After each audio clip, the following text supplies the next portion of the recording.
संबंध दुखमय कौन है, स्वीकृत करें भवभाव जान। आज जो प्रसंग है, संसार की क्षणभंगुरता, हम में से कई लोग पिछले 1-2 हफ्ते में ही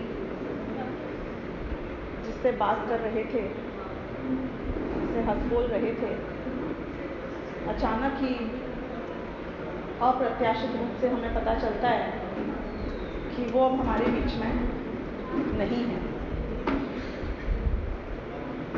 ये जो भी ऐसे प्रसंग हमारे जीवन में उपस्थित होते हैं, जिसमें हमारे जो भी संयोगों को हम परमानेंट मान के चल रहे हैं, हमें अचानक ही पता चलता है कि ये तो क्षणभंगुर थे। तो ये हमारे जीवन के स्पीड ब्रेकर होते हैं।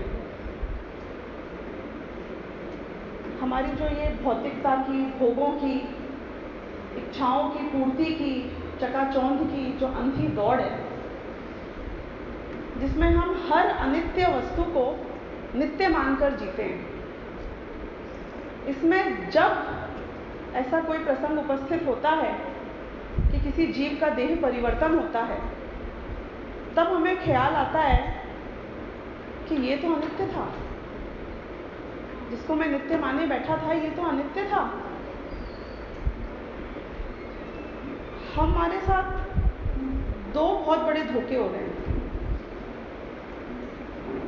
और ये धोखा हम स्वयं को दे रहे हैं। 2 बहुत बड़े धोखे। पहला धोखा ये कि हर अनित्य वस्तु को तो मैं नित्य मान के जीता हूं, और दूसरा धोखा ये कि जो नित्य वस्तु है उसको अनित्य मानता हूं।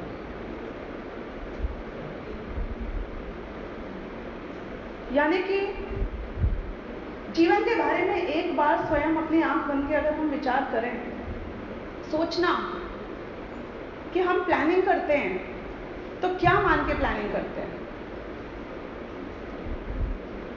कि जैसे कि हम अनंत काल तक जिएंगे, और जिस अनंत काल के जीने की बात कर रहे हैं वो आत्मा के संबंध में होता तो गलत नहीं था, लेकिन हम इस पर्याय को अनंत काल मान के चलते हैं। ये कितना बड़ा भ्रम। आज मैं आपसे बात कर रही हूँ, आप में से कुछ लोग हैं जो मुझे शायद जानते भी हैं। आप एक सच बात बताना कि यदि हम जितने लोग यहाँ बैठे हुए हैं उसमें यदि एक बार दिमाग में खाली ऐसा प्रसंग आया, स्पीड ब्रेकर हमारे जीवन का, और मैं कहूँ कि किसकी हाईएस्ट प्रोबेबिलिटी है कि नेक्स्ट वीक आप लोग जो यहाँ बैठे हैं उनमें से कुछ लोग हम नहीं मिलेंगे। 1 हफ्ते पहले पिछले संडे ही मैं यहाँ पर थी। तो कौन कौन की लगती है प्रोबेबिलिटी हाई है यहाँ से जाने की? अशुभ चर्चा नहीं है, ये फैक्ट की चर्चा है, इसको आप गलत मत मानिएगा। मैं तो जो 2 बड़े धोखे हम दे रहे हैं उन दोनों धोखों को हटाने की बात कर रही हूँ कि यदि हम प्रोबेबिलिटी पर्सपेक्टिव से बात करें तो जवाब देने की जरूरत नहीं है, मन में ही सोचना। आप सोचोगे जो 80, 85, 90 पार हैं, शायद उनकी प्रोबेबिलिटी सबसे कम होगी, ऐसा ही गिना जाएगा ना। सबसे बड़ा झूठ है ये। जितनी प्रोबेबिलिटी 85 साल के व्यक्ति की होगी, उससे कम प्रोबेबिलिटी 2 साल के बच्चे की भी नहीं है। उदाहरण तो मुझे देने की आवश्यकता ही नहीं है। कितने दादाओं और परदादाओं के सामने उनके बच्चे और पोते और परपोते चले जाते हैं और वो रह जाते हैं। तो यानी कि मुझे वो एस्पेक्ट बताना है कि जहां हम ये मान के चलते हैं कि मुझको, इसको, मेरे बच्चे को, इनको कुछ नहीं होना है, मेरे पत्नी को, मेरे पति को, मेरे माँ को, मेरे बाप को, मेरे भाई को, मेरे बहन को, हम इन सारे संयोगों को नित्य मान के चलते हैं। लेकिन सबसे बड़ा सत्य ये है कि इनमें से एक भी वस्तु और मैं स्वयं जिस पर्याय को मैं माने बैठा हूं वो पर्याय महानित्य है। आश्चर्य इस बात का नहीं है कि ये छूट जाते हैं, आश्चर्य इस बात का है कि ये टिके हुए। अब ये दृष्टि यदि हमें हर संयोग के लिए होती, सिर्फ व्यक्तियों की बात नहीं कर रही हूँ मैं, हर संयोग की बात कर रही हूँ। भैया जिस घर में आप रहते हो, आपने कभी ऐसे मन में विकल्प आया कि कल हो सकता है कि वो घर में वो घर आपका ही ना हो? तो रहता ही है। आपका ना हो, पर ऐसा अंदर से श्रद्धा में आया कि मैं तो मेहमान की तरह इस घर में रह रहा हूँ, जिसमें भले 20 साल से रह लिया हूँ, कल का भरोसा नहीं है। ये अंदर से बात नहीं आती, स्वीकृत नहीं होती। हम तो यही मान के चलते हैं कि अरे ये अगले साल पेंट ठीक कराएंगे और उसके अगले साल इंटीरियर को वापस चेंज कराएंगे। तैयार रहते हैं हम कि कल सुबह ही यदि इस घर से मुझे बाहर निकाल के कहीं छोड़ दिया जाता है कि अब इस घर में आने के लिए तुम्हें बिल्कुल भी परमिशन नहीं है, तो क्या हम ये स्वीकृति के लिए तैयार हैं? मेरा ये प्रश्न है। क्या हम किराए का मान के उस घर में रहते हैं जिसके लिए आपने 1 करोड़ के 2 करोड़ रुपए दिए होंगे? क्या हम इस शरीर में हर संयोग में अपनी पत्नी को, अपने पति को, अपने बच्चे को, अपने माँ बाप को इस नज़र से देख पाते हैं कि ये आज है कल रहें, इसका भरोसा नहीं है? क्यों बता रही हूं मैं आपको ये? क्योंकि ये फैक्ट है। फैक्ट ये है कि हमारे बाल हमेशा काले नहीं रहेंगे। फैक्ट ये है कि हम बूढ़े होंगे। फैक्ट ये है कि हम कमजोर होंगे। और जितने लोग यहाँ बैठे हैं, मैं ये बात बहुत गारंटी से बता सकती हूँ कि things will only get worse.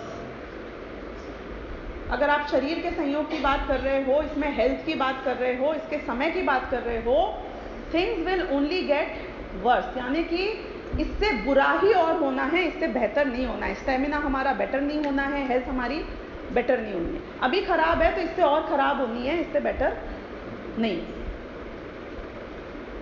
तो ये तैयार होकर इस शरीर में रहना कि जब वो पल आए कि ये देह परिवर्तन करना हो तो हमें कोई शल्य नहीं, हम तैयार हैं। आप यदि फ्लाइट में बैठे हो या ट्रेन में बैठे हो और अनाउंसमेंट हो जाती है कि आपका स्टेशन अगले 2 मिनट में, 5 मिनट में आ रहा है, तो आप कैसे तैयार हो जाते हैं? बोरिया बिस्तर बांध के कि जिस पल वो बोलेंगे उठना है, हम उठने के लिए तैयार। फिर वो हो जाए लेट, 10 मिनट आउटर पे रुक जाए या फ्लाइट ऊपर ही घूमती रहे कंजेशन में, लेकिन आप तैयार रहते हो इसमें प्रति पल, प्रति समय कि जिस पल मुझे उठना होगा मैं तैयार हूँ।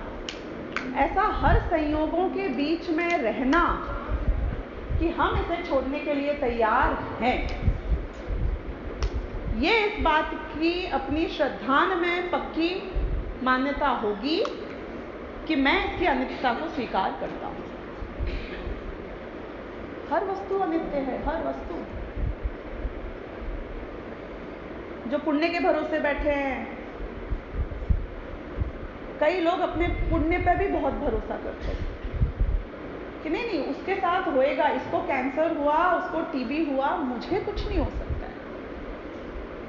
आप थ्योरेटिकली शायद इस बात को ना मानो कि नहीं नहीं हमको भी मालूम है कि हमारे साथ नहीं होगा, लेकिन अंदर से वो आवाज जो निकलना कि मैं किसी भी वक्त हर चीज के लिए तैयार हूं, मेरा हाथ हिलना रुक जाए अगले समय तो मैं इसके लिए तैयार हूं, मेंटली प्रिपेयर्ड। तो ये है हर अनित्य वस्तु को अनित्य मानना, जिसको हम नित्य मान के अभी फिलहाल जी रहे हैं। अब दूसरी बहुत बड़ी गड़बड़ क्या है जो हम धोखा दे रहे हैं, वो ये है कि पूरे जीवन में जो सबसे बड़ा भय सिर्फ मुझको नहीं, हर जीव को है।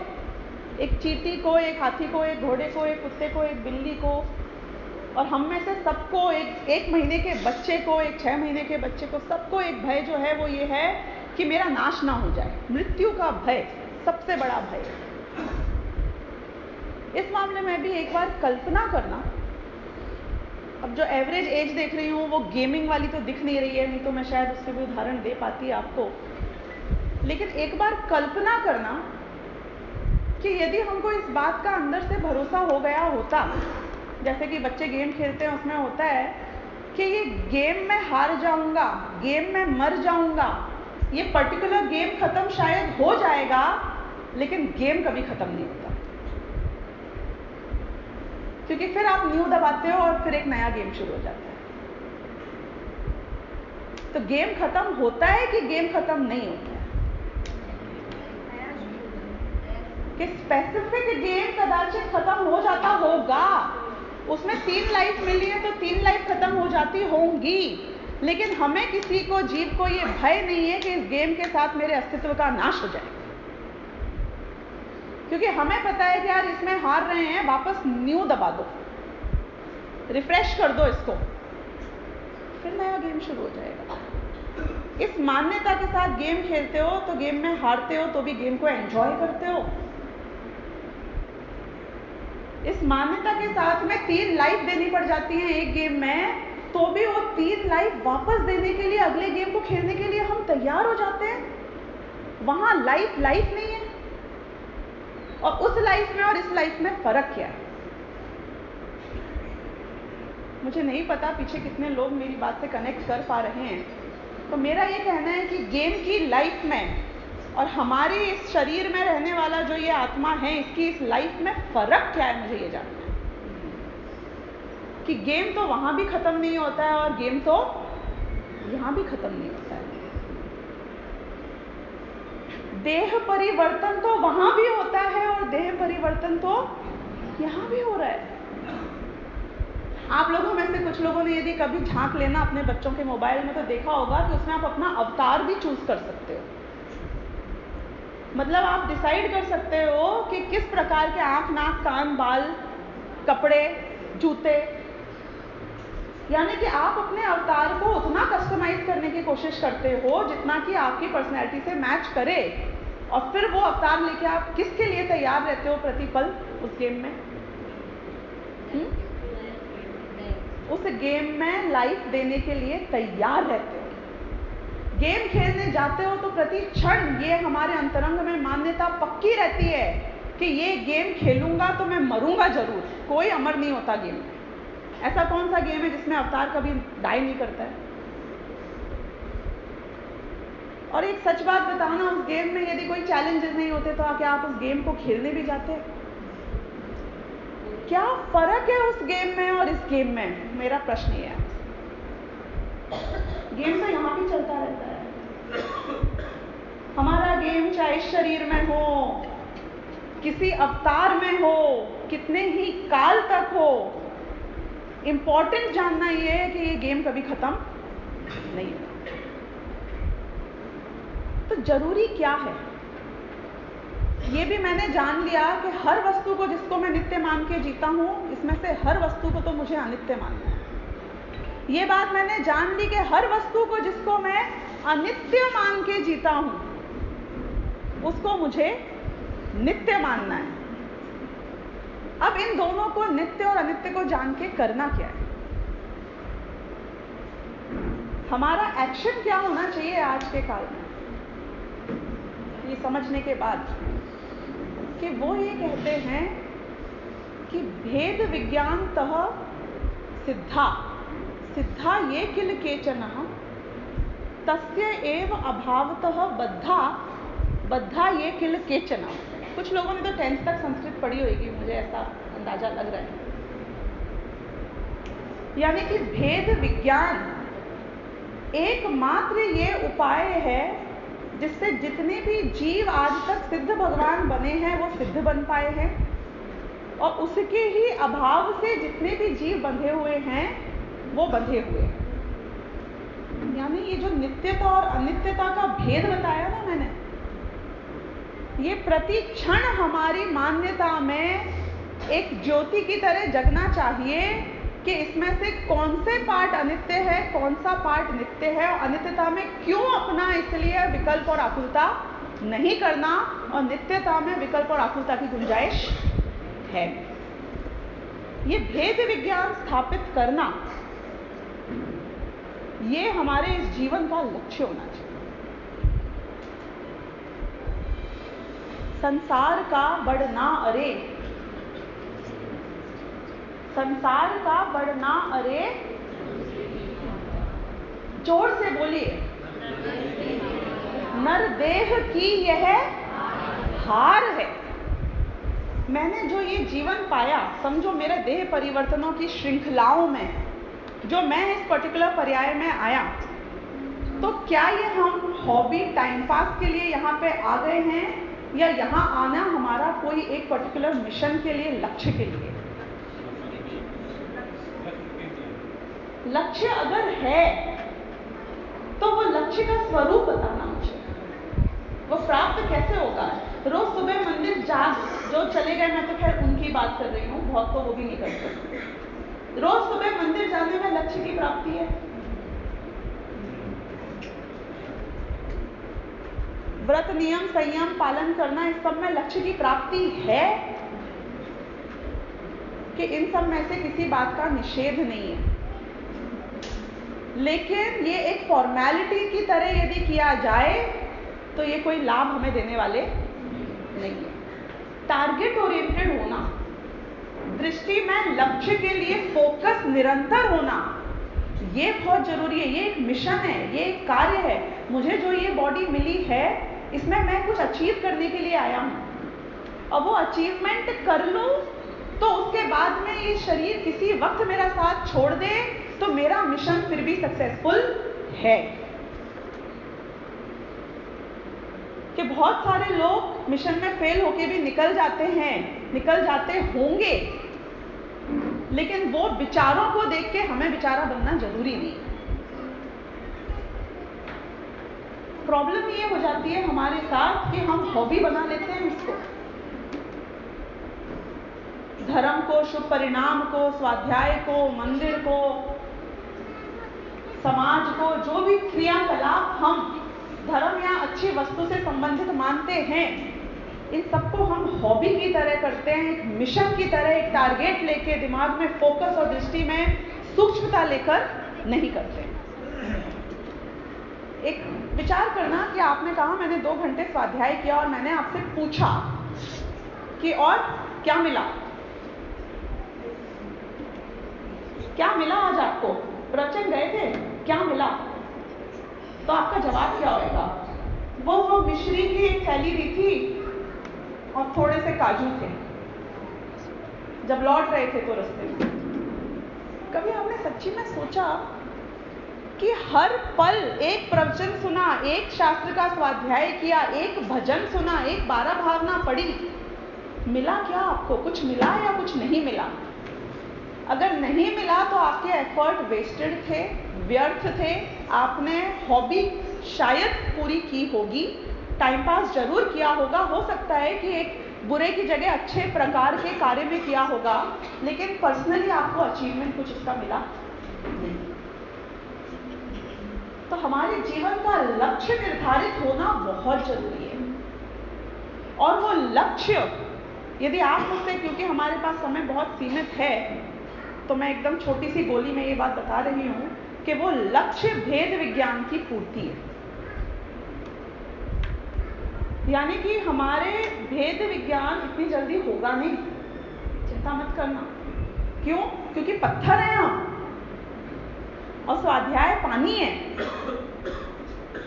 तो पानी जैसे ही पत्थर पे गिरता है वो गीला जरूर हो जाता है 2-5 मिनट के लिए, लेकिन फिर जैसे ही इसको धूप मिलती है, इसको सूखते देर नहीं लगती। तो पत्थर को गीला तो रखना ही रखना है, उसको काटना हो रहा है। तकलीफ क्या है कि हम गीले होते ही तृप्त हो जाते हैं। मतलब मेरे साथ तो ऐसा इतनी बार हुआ कि कभी भूल से यदि वैराग्य प्रधान प्रवचन हो गया हो, तो जो डेली प्रवचन मेरा चलता है, डेली मतलब हर संडे प्रवचन चलता है, वहां पे अंत में 1-2 लोग थोड़े आंसू भी लेके आ जाते हैं आंखों में।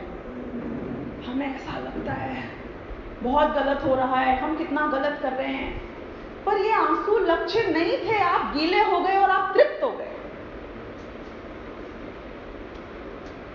हम एक बार आए, भाव भीने हो जाएं, कोई बात सुनी, अंदर तक छू गई, गीले होते हैं, गीले सूखने में, यहां से घर पहुंचोगे उसमें सूख जाते हो। पत्थर काटना था और तुम गीले होके तृप्त हो गए। साल में एक बार 10 लक्षण पर्व मनाने से मुक्ति प्राप्त हो जाएगी। मुक्ति तो अंतर मुहूर्त में होने को होती है, 10 दिन तो बहुत बड़ा टाइम है, लेकिन उसमें वो धारा चलनी चाहिए, अभीक्ष्ण ज्ञानोपयोग की शक्ति चलनी चाहिए, वो निरंतरता होनी चाहिए, एक जगह चोट बार बार पड़नी चाहिए। आपके और मेरे बीच में गलती जो रह जाती है वो ये रह जाती है कि वो जो कंटिन्यूटी की आवश्यकता है, और वो कंटिन्यूटी फोकस्ड होनी चाहिए, दोनों बातों का ध्यान रखना। यानी कि सब्जेक्ट चेंज कर करके यदि आप 20 साल तक भी पढ़ाई कर लो तो ना आप डॉक्टर बनोगे, ना इंजीनियर बनोगे, ना सीए बनोगे। फोकस होना बहुत जरूरी है और कंटिन्यूटी होना बहुत जरूरी है। फोकस के लिए जरूरी है जानना कि भेद विज्ञान की वीतरागता का पोषण हुआ तो आप डायरेक्शन राइट है, और इन दोनों में से एक भी काम नहीं हुआ, क्योंकि वीतरागता चाहिए, लक्ष्य वो है, उसको प्राप्त करने का उपाय है भेद विज्ञान। और भेद विज्ञान करना है तो भेद विज्ञान की और कंटिन्यूटी, डायरेक्शन राइट और कंटिन्यूटी, लगातार मार, ये पढ़ती रहनी चाहिए, नहीं तो आदमी पागल हो जाता है।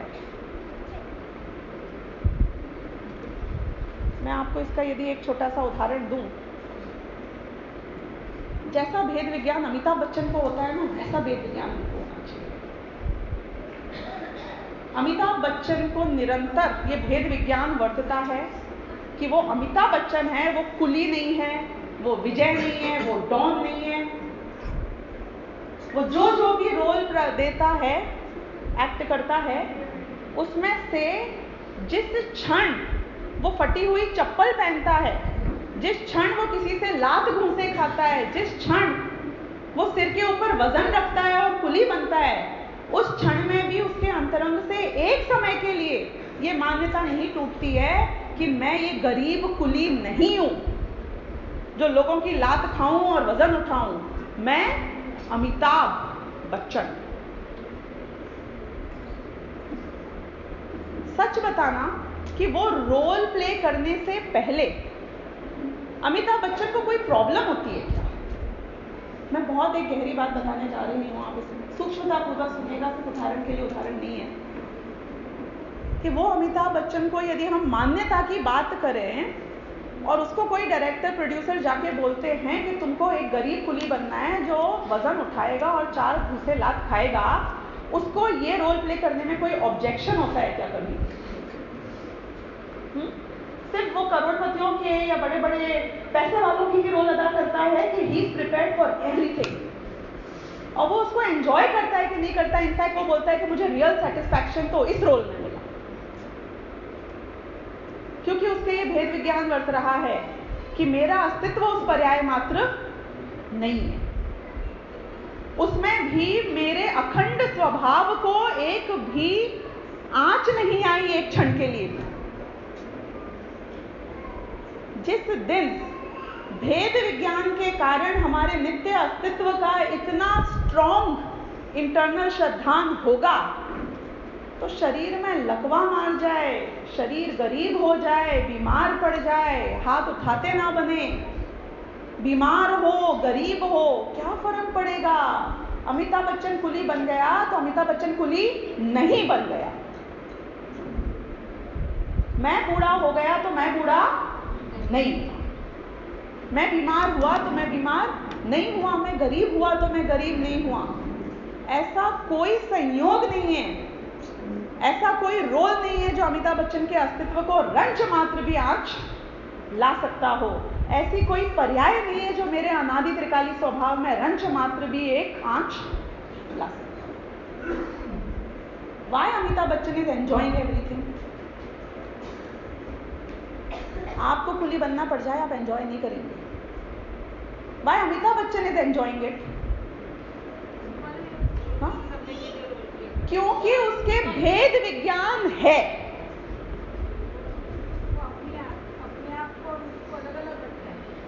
एक एक समय में उसके अंतरंग में 2 धाराएं बहती हैं, एक अमिताभ बच्चन धारा बहती है और एक कुली धारा बहती है। कुली धारा नहीं बहती तो एक्टिंग नहीं कर पाता, अमिताभ बच्चन धारा नहीं बहती तो वो पागल हो जाता। 2 धाराएं कंटिन्यूसली बहेंगी तो इससे फर्क नहीं पड़ेगा कि कुली धारा में कौन सी धारा चल रही है। तो आपका और मेरा लक्ष्य निरंतर अंतरंग में वो धारा बहाना है भेद विज्ञान की, जिसमें नित्यता और अनित्यता में कंटिन्यूअसली भेद विज्ञान चले, हर पदार्थ में भेद विज्ञान चले। यदि ये भेद विज्ञान चलता रहा, यदि ये नित्यता जो इस क्षण में जो नित्यता थी वो मैं था, इस क्षण में जो अनित्यता थी वो पर था, ये भेद विज्ञान यदि कंटिन्यूअसली अंतर मुहूर्त तक चलता रहता है तो भेद विज्ञान तः सिद्धा सिद्धा ये किल केचन।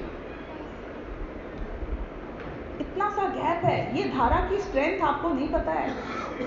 ये धारा की स्ट्रेंथ महावीर भगवान ने बताई, कुंदकुंदाचार्य ने समयसार में बताई कि काम इतना सा है कि भेद विज्ञान की प्राप्ति जिस प्रकार से जैसे भी हो करो।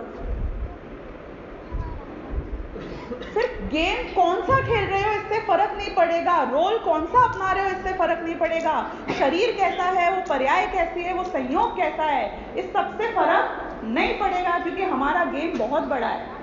हम अमिताभ बच्चन हैं। हमको मत आंको इस पर्याय से। राजू मामा जी आप बड़े हैं कि प्रदीप मामा जी बड़े? हाँ बिल्कुल। दृष्टि में नित्यता आती तो कोई बड़ा नहीं था, और दृष्टि में अनित्यता आई, वहां पे एक बड़ा हो गया, एक छोटा हो गया। अपने को हॉस्पिटल से मरना है कि घर से मरना है? मरना तो हम सबको ही है। कोई बोल रहा है घर से, मैं ये कह रही हूं कि क्या फर्क पड़ता है, मुझे तो मरना ही नहीं है। दृष्टि में नित्यता, दृष्टि में अनित्यता निरंतर वर्तनी चाहिए, निरंतर वर्तनी चाहिए, निरंतर वर्तनी चाहिए। हर वाक्य में, हर सेंटेंस में कहो मत, आचरण में पागल मत बनना, इमीडिएटली दुनिया पागल करार कर देगी। वो कुली की तरह ही बिहेव करेगा सेट के ऊपर।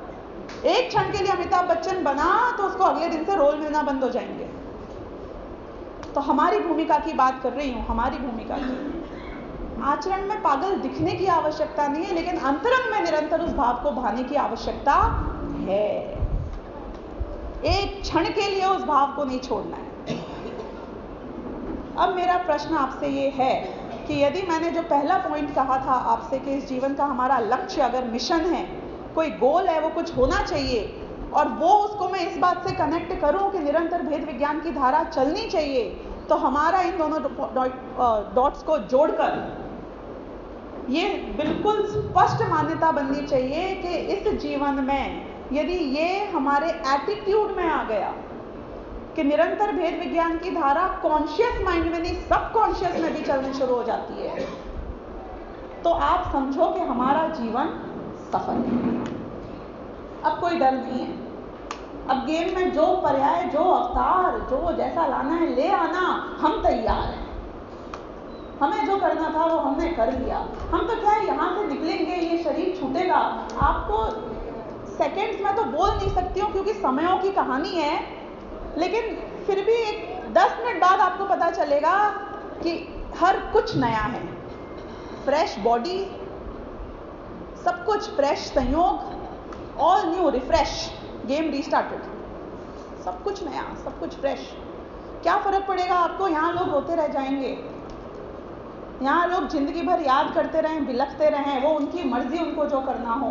इस आदमी के लिए तो विदाई हो गई। इसके लिए तो अब नई दुनिया है, इसके लिए सब कुछ डिफरेंट है। तो जीवन में कार्य बहुत सिंपल है। गलती बस ये नहीं होनी चाहिए कि लक्ष्य की प्राप्ति में हम गीले होके रह जाएं। तो इसलिए जो निरंतरता कायम करनी है, तो इसे कहेंगे हम एक शब्द में ब्रेन वॉश। और 2 मिनट में खत्म करूंगी, मुझे आधे घंटे का समय दिया था। ब्रेन वॉश करना बहुत जरूरी है, और ब्रेन वॉश करने के लिए वो सूखे उसके पहले गीला हो जाना चाहिए। इसीलिए हमारे शास्त्रों में स्वाध्याय का, निरंतर स्वाध्याय का, नियमित स्वाध्याय का विधान, क्योंकि दिन में जब मैं ऑफिस पहुंच जाऊंगा, एक बार मैं खाना बनाने लग जाऊंगा, बच्चों को स्कूल छोड़ने लग जाऊंगा, दुनिया में वापस रचपच जाऊंगा अपनी दिनचर्या में, तो वापस इसको रिविजिट करने में बहुत बड़ा गैप हो जाता है। लेकिन दिन में यदि हम 2 बार स्वाध्याय कर रहे हैं, सुबह उठने के बाद और रात को सोने से पहले भी यदि कदाचित, तो हमने अपनी गिलाई को, गीलेपन को इंटैक्ट रखा है। सुबह से शुरुआत करी भेद विज्ञान की, तो जैसे ही उठते ही साथ हमने जो राग द्वेष शुरू किया, आज देख लूंगा ऑफिस में उसको, उसने ये काम नहीं किया था, उसने वो नहीं किया था, ये पेमेंट नहीं देता है। भेद विज्ञान 10 मिनट स्वाध्याय भी किया तो आपको ख्याल में आया कि पैसा तो पैसे में रहता है, ये सब अनित्य है। नित्य कौन है? कि मैं, मेरे परिणाम, मेरे विचार, मेरी भावनाएं, मेरा ज्ञान, मैं इसको क्यों कॉम्प्रोमाइज कर रहा हूं इन क्षणभंगुर चीजों के लिए? तो दिन की शुरुआत सही करिए आपने। यदि आप रात में सोने से पहले वापस स्वाध्याय करके सोते हैं, तो दिन भर के कचरे को जो हम दिमाग में घुमा घुमा कर अपने परिणामों को इतना व्याकुल करते हैं कि सपने में भी वो ही दिखाते हैं, तो हम वापस अपने ब्रेन वॉश करते हैं सोने से पहले कि नहीं, मेरी गीलापन सूखना नहीं चाहिए। दिन में 4 बार करो तो और भी अच्छा, दिन भर करो तो उससे बढ़िया क्या हो सकता है। मुनिराज तो हम बनते इसलिए हैं कि एक अंतर मुहूर्त के लिए भी ओझल ना हो। लेकिन हमारे जीवन का परम लक्ष्य भेद विज्ञान होना चाहिए, और भेद विज्ञान की पूर्ति के लिए जो कार्य, चाहे वो स्वाध्याय हो, चाहे वो मंदिर हो, चाहे वो व्रत नियम संयम हो, चाहे वो तत्व चर्चा हो, चाहे वो तत्व विचार हो, जहां जिन लोगों के बीच हमें लगता है कि मेरा ये कार्य करने में मुझे सपोर्ट मिलता है, उन सहयोगों का तो बुद्धिपूर्वक हमें एक बार फिर भी प्रयास करना है तो करना, बाकी तो जो होना है वो निश्चित है। लेकिन ये लक्ष्य हमारी दृष्टि में रहना चाहिए कि मैं नित्य स्वभावी अनादि अनंत एक चेतन तत्व हूँ, मेरा कभी नाश नहीं होता, देहों का, संयोगों का, हर वस्तु का, पर्याय का परिवर्तन होता है, पर मेरा अस्तित्व अनादि अनंत है। तो इसलिए सभी वस्तुओं में मैं समदृष्टि रखूं, क्योंकि राग द्वेष करना में कोई, किसी में भी औचित्य है ही नहीं, जब कोई वस्तु एक दूसरे की कुछ करती ही नहीं है। अनित्य अनित्य है और नित्य नित्य है, there is no combination between the two of them. तो इस भावना के साथ कि हम इस भाव को अपने मन में रखें, समझें, मैं आज का वक्तव्य